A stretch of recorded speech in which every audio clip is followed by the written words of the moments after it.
And our next speaker will be Jakub Janiec from Nensky Institute and Polish Astrobiology Society with her presentation about program Sokaris, One Small Step in Space Education.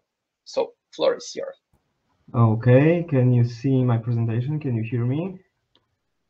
Yes. Great.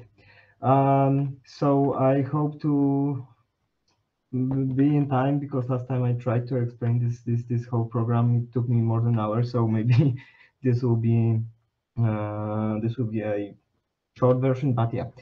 So long time ago, about a year ago, with friends, we noticed that there are plenty problems in schools that we can draw down into basically one thing.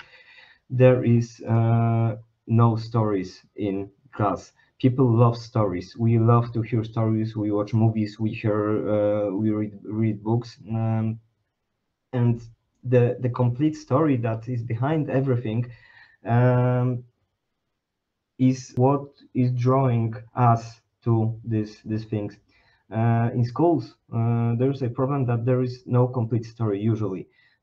Kids go to school, sit at their desk, they do the exercises, but this is not. Um, there is no connection with the real world, basically, in most things. So that's why we decided to take the new approach and create one huge story, one huge workshop that will allow kids to understand what they are doing, why they are doing something, and to allow them to experience the thing that they are working on.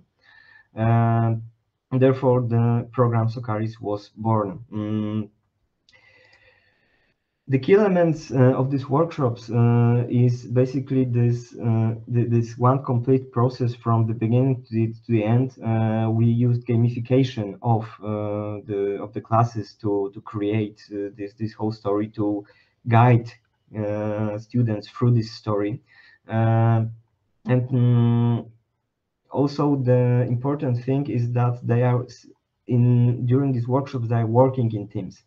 They are allowed to team up into 3 groups. They can choose who they want to work with, and then uh, there is no uh, designed role for everyone. They just have to complete the task that they are given. And every time that we run this class, that we were doing this class, um,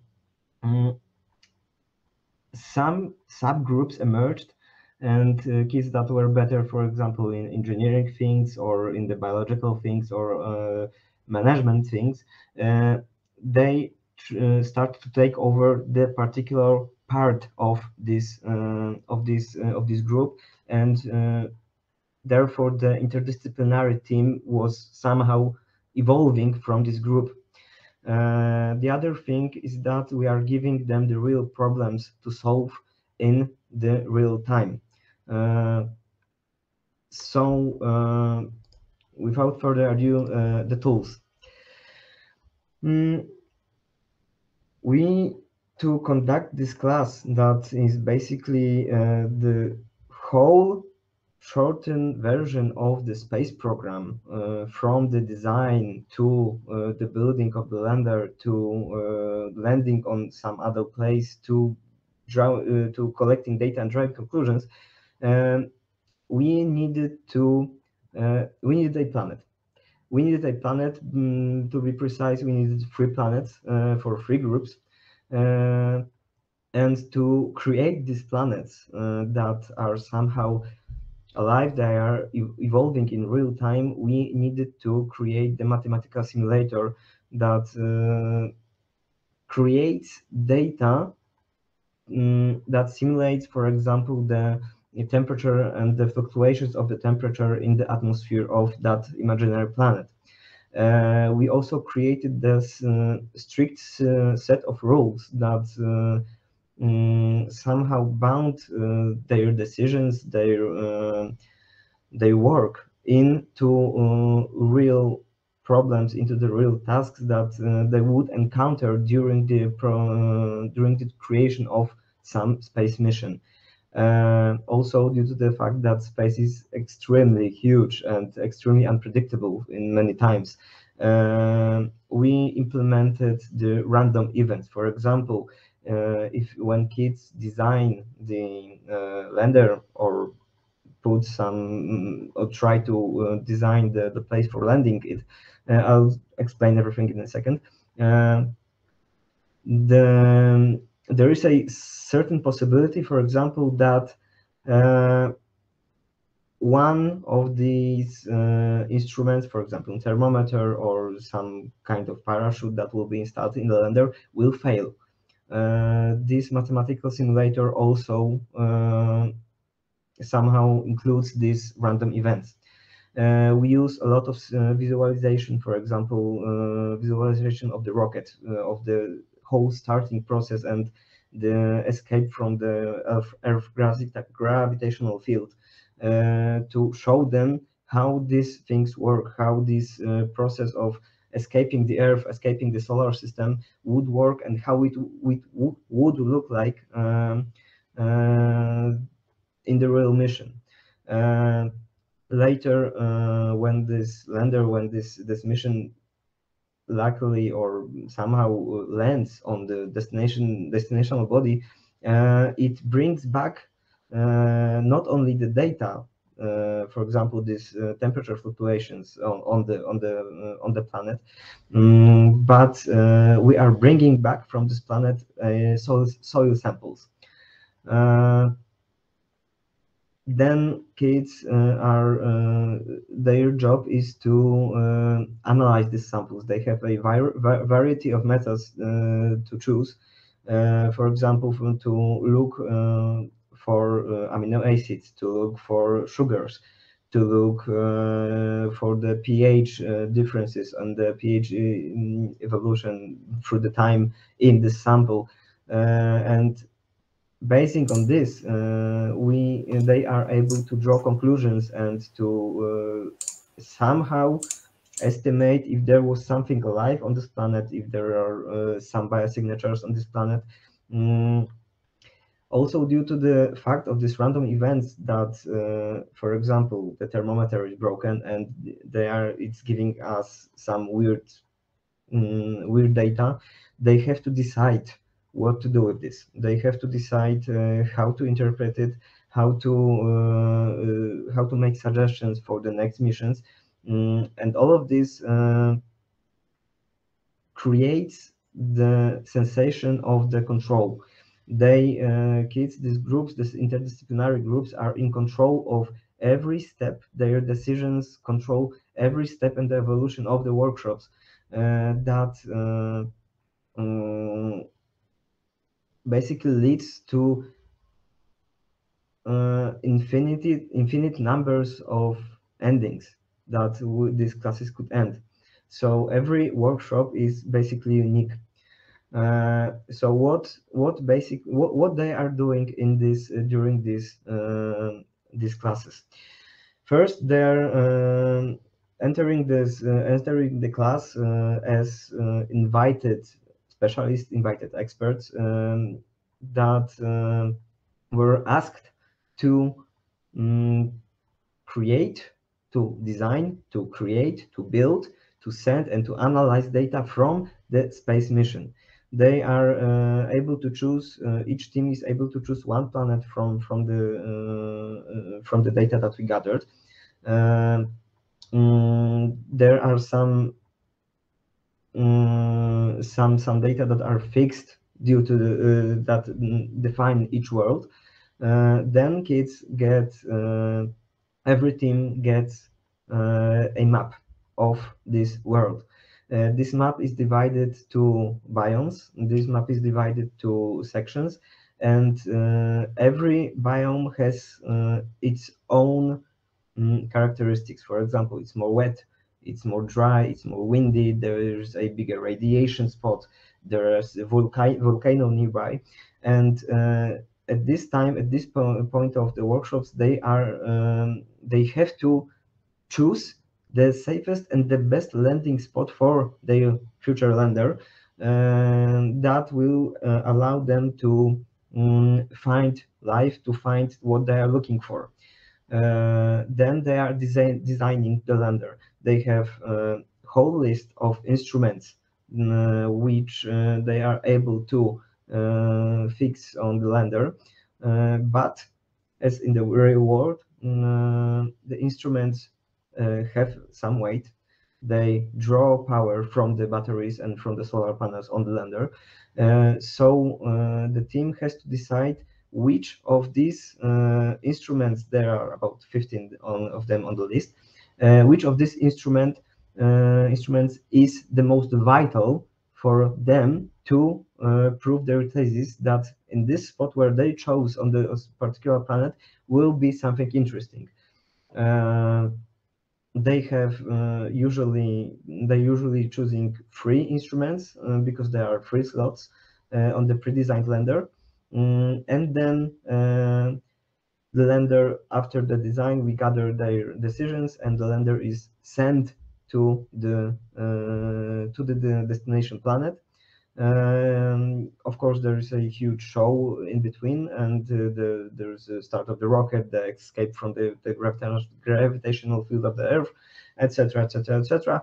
And during this time, we have about 20 minutes as the teachers to prepare the samples, to prepare data that will be transmitted back to the Earth, to the groups to analyze.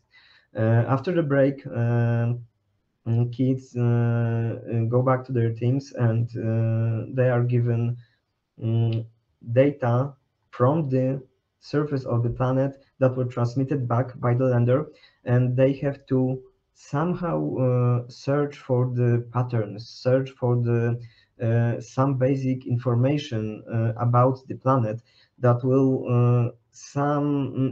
allow them to characterize it, if it is hostile for life, or if it's a good place for the life to emerge. If there will be life, is this life as we know it could survive in this area? And they are writing everything down. Then they are getting these return samples of the extraterrestrial soil. Depending on where they landed their machine, their sample gatherer, they are 3 minutes left. thank you. They are getting some different soil samples, and with the different composition.